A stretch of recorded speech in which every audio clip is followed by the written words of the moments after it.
Hi guys, welcome back to my channel, and today we've got another Bachmann train to look at. As you'll remember, in the last video I did a review of the Bachmann S-Stock.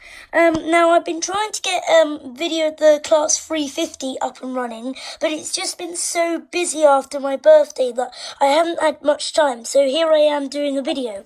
So the particular unit we're going to be looking at today is the 25-pin 040, and as I say, it's in the lovely London Midland Livery, which is a livery I quite like. I've never seen one of these like in real life, like in person, but I've seen I've seen these trains on YouTube, and I've definitely seen them in Model Zone. I don't think Bachmann make them anymore, but they are quite easy to get hold of. So if you find one for a good price that you're happy to pay, it's generally not a bad model. This one has DCC sound in it, because I bought this from Santa at Christmas, and amazingly he already DCC sounded it. So we're going to be looking at that today. Now we have had a couple of problems with the DCC, and I will show you that later. See, my DCC controller's just over there. I will go through a couple of the issues later, and I might need to recalibrate a couple of things, but it should be okay. But yeah, it's the standard Bachmann box. If you remember, the S-Stock box was slightly different, wasn't it? But, you know, this is a standard Bachmann box. And as I say, I do like the Class 350. I think it is an amazing job, an amazing train. Right, the detail is, I think they also used this livery in maybe cross-country, I do believe. Yeah, it was cross-country that they use it. These are my words. And I think there was also First Transpennine. They're the two liveries that they did it. And they're quite comfortable and fast, and yeah, I like them. So, yeah, we need to open the box. I think because Santa bought it, he bought it from a man. He has quite a nice load of, nice stuff on his website, which is obviously good. So that one's quite lightweight. That one's quite lightweight, so I'm just assuming. And the motor's actually in the middle carriage, like it was the Class. Yeah, that's definitely the motor one. So I think we just shove the box out of shot. So we're going to be taking a look at this one. So just slide that out. There we go. It wants to plate. There we go. Sometimes the sleeve can be a little bit tight. I remember when I put it back in last night, it was quite tight. And here we've actually got a little bag of detailing. Little bag of accessories. So if we just move the unit out of shot, you'll see in this bag we've got a wheel. Hang on, yeah, sorry, we've got a wheel, and we've got some spare wheels and some couplings. I don't know why you'd need couplings, because if you attach them to the front of the unit, then it's going to derail. So I recommend not putting that coupling on. Sorry, it's not. Yeah, so a couple of not wheels, but coupling tools essentially. We did look at that specific coupling on the S-Stock, didn't we? But you'll notice these couplings are very small, very fine couplings, and when we look at the unit itself, we can fix a couple of these. I don't think it's a problem on the middle carriages, because obviously they need to connect, but yeah. But it's interesting, like these couplings, nice couplings. So yeah, so what we do, this is actually normal Bachmann packaging. So yeah, there we go. I'm just going to put the accessories back in there, and here is the unit itself. Just look at that. Look how you can see through the unit. Just look at the London Midland Livery. Just look at that. It's amazing. Just look at that. The door detail on the roof. Look, this is actually the pantograph coach, and the pantograph even lifts up. It is actually made of metal. It's actually metal. It's amazing. So you can have it up or down, which is amazing. And even, in fact, the whole thing is metal. These bits here are metal. They're just black metal as well. Suppose you could weather that and make it look more realistic, but it's amazing. There's loads of roof detail. Just look at all the venting there. It's fun. It's amazing. Just look at that, okay? The livery application has been applied very nicely. You can see the seats in there. There's one bit of the unit you can't see through.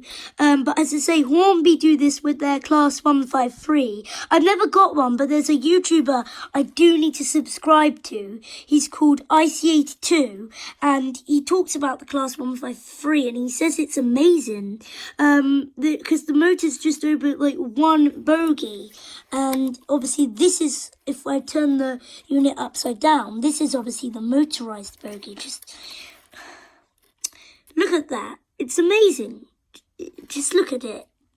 I suppose this is obviously the cousin of the Class 450. But you can see inside, you can see, and there's coach lighting. Just look at that. It's amazing.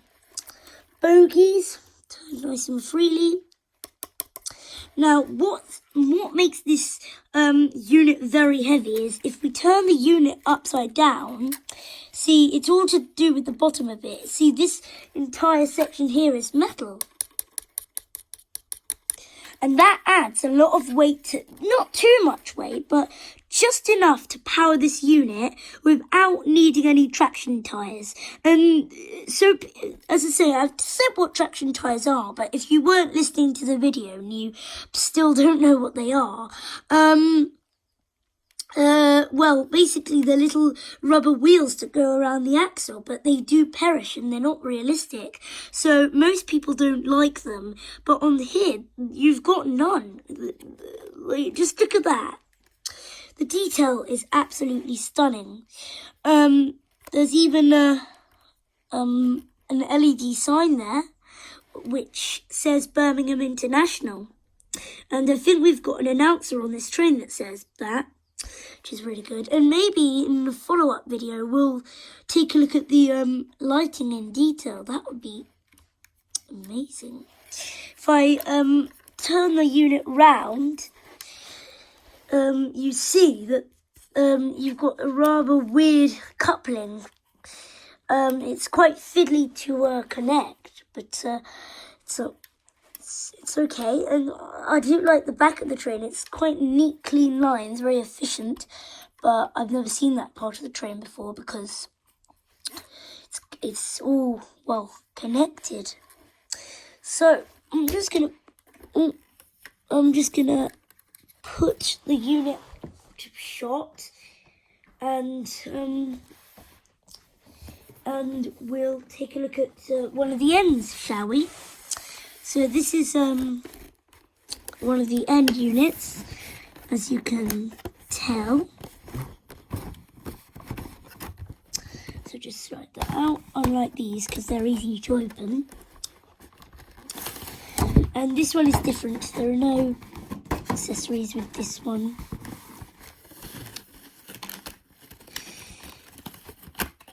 There we go. Perfect. Well, I mean, look at this. Just look at that. I mean, this unit, you can tell from the way I'm holding it that this unit is way lighter by the way you can tell I'm holding it. I have to hold it like that. But the detail has not been compromised on, not at all. In fact, it looks even better. Just Look at all that detail there.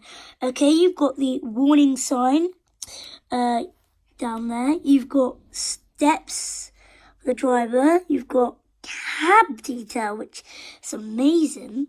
And again, obviously you can see through the entire unit rather than just a third of it, like the other one, because there's no motor. But underneath there are pickups. They're used to power the lights, and it's amazing. Essentially, it's so good. Look at the roof, and I do believe there's actually a removable panel that you can actually see the cab light on. See the cab light. It's amazing. Just look at that. Okay, the coupling is very nice. Just look at that. You can see the lovely, I love the little grey, the white glossy paint that they've used. I'm not familiar with this livery because we don't obviously get that around Teddington. But, I mean, it's amazing.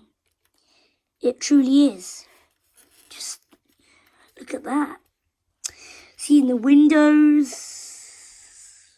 Yeah. Look at that. And actually, the lights on the front and back do light up along with the destination board and the interior lighting as well. The buffers are sprung, which again is like I don't really see the point in sprung buffers. I mean, like Hornby do it, which I suppose people I get comments asking me why is sprung buffers important? And I suppose they're not important, especially in Hornby trains. I just suppose they're just realistic. But then this is what a couple of people have said online. But then if they didn't, people would come down like an absolute ton of bricks. But I don't see that this matters because this is Bachmann. I mean, if you're going to do it to Hornby and Bachmann, or don't do it to either of them. But don't do it to Hornby and don't do it to Bachmann. That's just unfair.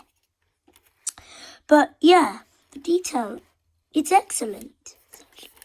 Right, so let's very quickly have a look at the other unit then. Okay.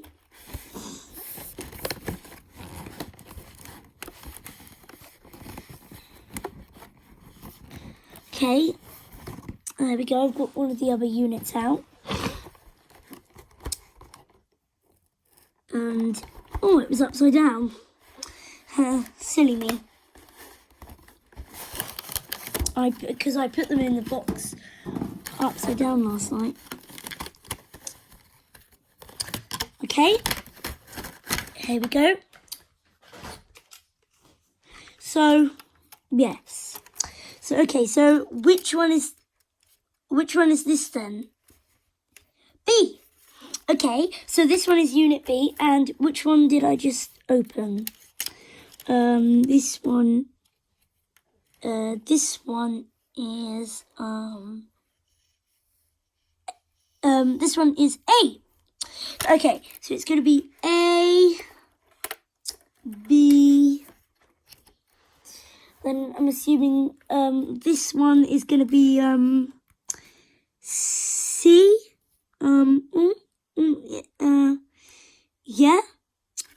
Yeah, I do believe this one is. So I'll put that with the other ones, so couple them up. Not really. There we go. And then obviously this is going to be Unit D, obviously. So let's just move those units out of shot, and let's open the last coach. So dig your fingers in. There we go. Right, there we go.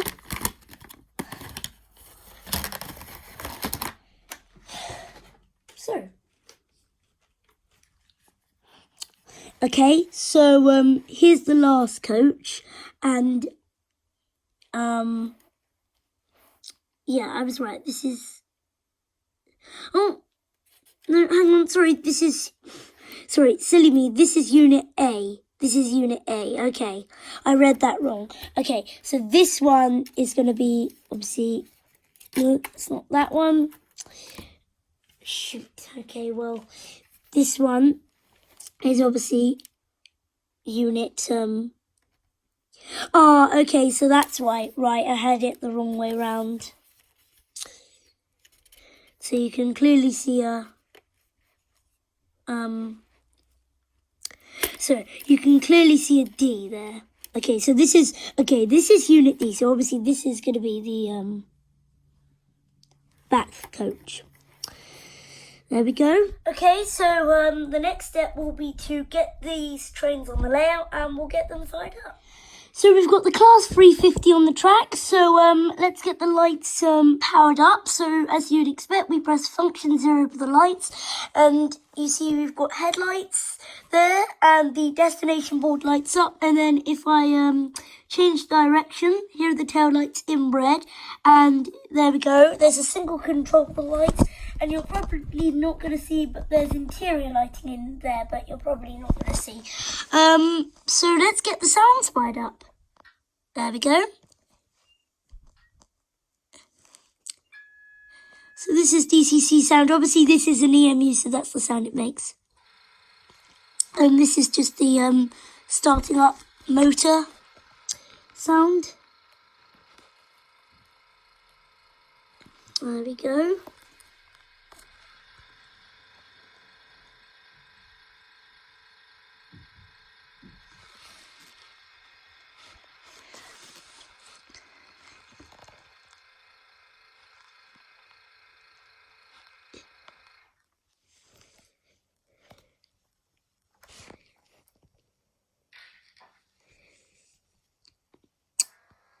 There we go.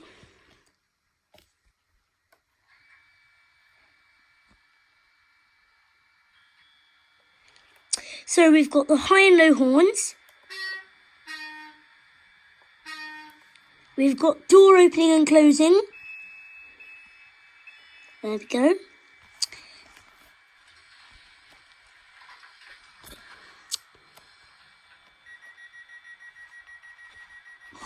This is amazing.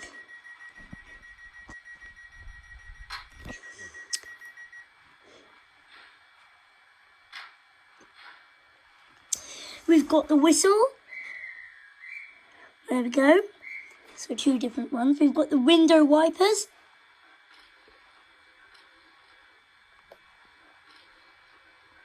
There we go.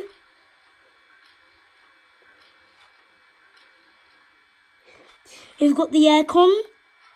There we go. We've got a customer onboard announcement. There we go. And it actually says the place it's going to.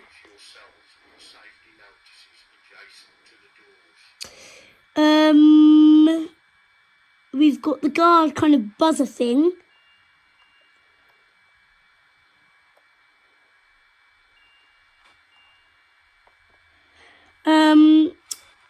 And now to get her running. So we shall do just that.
Okay, so that's pretty well the end of our running session. Hopefully it's given you a feel for what this EMU can perform. Very, very smooth running, and it's just like a treat to, run this on your layout. But I do hope you enjoyed the video, and I will do more of these. I haven't done many model railway videos, so I must get onto it. But I do hope you enjoyed the video, and I'll see you again next time. Take care.